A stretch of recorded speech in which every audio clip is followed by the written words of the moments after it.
Good day, Android Studio coders. Our topic for today is for you to be able to mirror what's happening on your phone, because I've used this phone as an Android emulator. And then if you want to record your screen, the problem is the application that you have launched from Android Studio is on your phone. So you have to mirror what's happening on the screen of your phone into the screen of your Android Studio. So how to do that?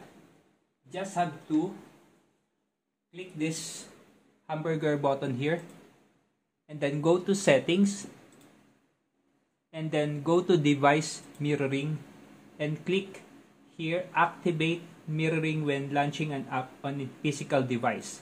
So you check that and then you click apply, click OK.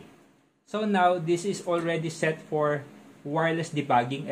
I've used the same Wi-Fi as my computer and my phone in order to have wireless debugging, and then I will run the application.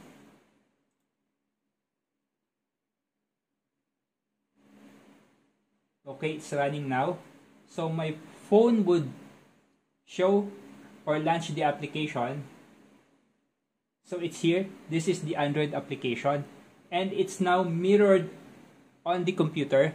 So if ever you want to create a video through some screen recorders, the application that is being run is already shown on your phone. So that's it. I hope you enjoyed the video. Bye-bye!